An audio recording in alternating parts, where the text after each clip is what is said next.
नाज़रीन, वो कौन सी 6 बड़ी वजूहात हैं जिनकी वजह से टाइटैनिक जैसा शिप, जो अपने वक्त का सबसे बेहतरीन शिप था, जिसके बारे में बताया गया था कि ये शिप कभी डूब ही नहीं सकता, ये शिप आखिर किन वजूहात की वजह से डूबा, और वो कौन सी 6 बड़ी गलतियां हैं जो कि इसके बनाने वालों ने या फिर इसे ऑपरेट करने वालों ने की थी, जिनकी वजह से ना सिर्फ माली नुकसान बल्कि काफ़ी ज़्यादा जानी नुकसान भी उठाना पड़ा। आखिर वो कौन से 6 मेजर पॉइंट्स थे जो कि 40 साल एक्सपीरियंस रखने वाले कैप्टन एडवर्ड स्मिथ को भी पता ना चल सके और उनका 40 सालों का एक्सपीरियंस पानी में बह गया। कैप्टन एडवर्ड स्मिथ के अलावा अगर बात करें वाइट स्टार लाइन की, जो टाइटैनिक को ऑपरेट करने वाली कंपनी थी, जो कि टाइटैनिक से पहले भी 107 शिप्स को ऑपरेट कर चुकी थी, उसे भी इन 6 मेजर पॉइंट्स के बारे में पता ना चल सका। आखिर ये मेजर पॉइंट्स थे क्या कि टाइटैनिक मैन्युफैक्चर करने वाली कंपनी हार्लैंड एंड वुल्फ को भी पता ना चल सके, जो टाइटैनिक से पहले 500 से ज़्यादा शिप्स को बना चुके थे। दरहकीकत टाइटैनिक को बनाने का काम 1907 में शुरू हुआ था और तकरीबन 3 सालों की मेहनत के बाद और 2000 वर्कर्स की मेहनत और मुशक्कत के बाद ये टाइटैनिक शिप बनाया गया। लेकिन तैयारी मुकम्मल होने के बाद भी अभी टेस्टिंग का मरहला बाकी था और बनाने वालों का और मैन्युफैक्चरिंग का कॉन्फिडेंस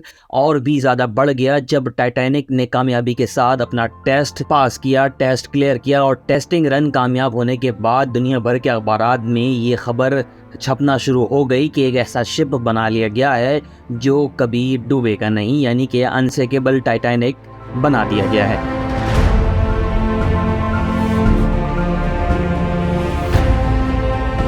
जहाज़ का पहला सफ़र जो मुसाफिरों को साउथहैम्पटन से लेकर आगे निकलना था, जिसके लिए तारीख 10 अप्रैल 1912 का तयन किया गया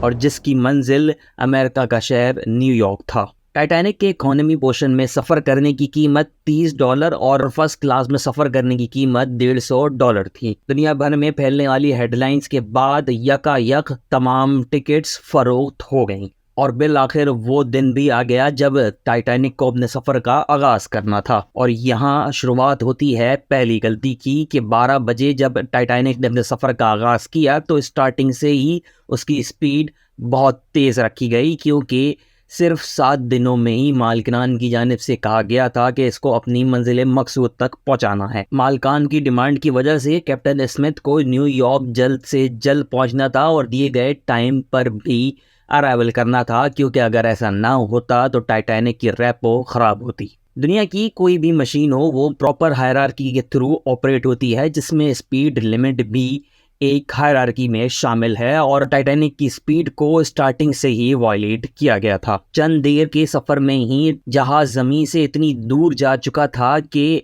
दूर दूर तक सिर्फ नीले समुंदर को ही देखा जा सकता था। इसके बाद आगाज़ होता है दूसरी गलती का और अब टाइटैनिक को मुसलसल सफ़र करते हुए 72 घंटे हो चुके थे और फ्रांस और आयरलैंड पर सिर्फ चंद देर की आराम के बाद ही ये शिप मज़ीद तेज़ी से आगे की जानिब गामज़न था। 14 अप्रैल का दिन था और इस दिन टाइटैनिक से आगे जाने वाले एक जहाज़ ने टाइटैनिक को वार्निंग्स या फिर वायरलेस के थ्रू अलार्म्स दिए थे कि आगे ओशन में समुंदर पर तैरती हुई चट्टानें यानी कि आइसबर्ग्स तैर रही हैं, टाइटैनिक को भी इनसे होशियार रहना चाहिए। मगर वायरलेस ऑपरेटर्स की कोताही की वजह से ये वार्निंग्स उनसे मिस हो गई और रिसर्चर्स का मानना है कि ये वार्निंग्स कम से कम भी 6 मरतबा दी गई थी, लेकिन जहाज़ में मौजूद अमले ने इस पर कान नहीं धरे। दरअसल टाइटैनिक अपने तौर का पहला लग्जरी जहाज़ था जिसमें कई वीआईपी मुसाफिर सफ़र कर रहे थे और टाइटैनिक का अमला उनकी ही खिदमत में मसरूफ़ था, जिसकी वजह से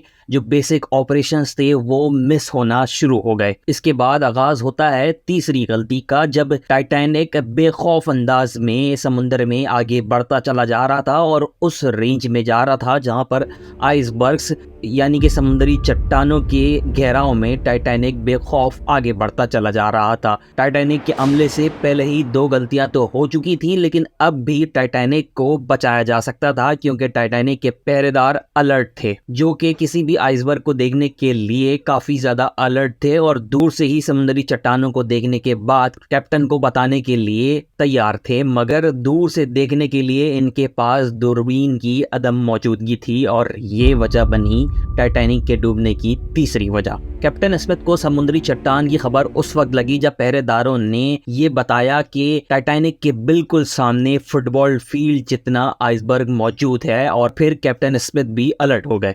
मगर अब बहुत देर हो चुकी थी क्योंकि आइसबर्ग बिल्कुल सामने मौजूद था। और फिर यूं आगाज होता है चौथी गलती का। दरअसल अटलांटिक ओशियन में सफ़र करने के लिए जहाज़ को इस तरह तैयार किया जाता है कि ये पानी के जहाज़ बड़े बड़े आइसबर्ग्स को आसानी से हैंडल कर लेते हैं। जैसे ही कैप्टन को मालूम पड़ा कि टाइटैनिक के बिल्कुल सामने समुद्री चट्टान मौजूद है, कैप्टन स्मिथ ने ऑर्डर्स पास किए कि इंजन को बंद कर दिया जाए और टाइटैनिक का रुख तब्दील किया जाए। बिलाशुबा कैप्टन ने अपने जानते बहुत सी कोशिशें की, लेकिन फासला कम होने की वजह से टाइटैनिक की टक्कर बिर आखिर इस आइसबर्ग से हो ही गई। लेकिन टाइटैनिक के बचने की अभी भी काफ़ी उम्मीदें बाकी थीं। सब ये उम्मीद कर रहे थे कि टकराने के बाद भी शायद जहाज़ की बॉडी को कोई नुकसान ना पहुंचे या फिर जहाज़ से टकराते ही ये समुद्री चट्टान खुद ही टूट जाए। और अगर चौथी गलती ना होती तो शायद होता भी ऐसा ही। एक्सपर्ट्स का कहना था कि टाइटैनिक की बॉडी पर जो रिपट्स लगी थी वो स्टील की नहीं बल्कि कास्ट आयरन की बनी थी।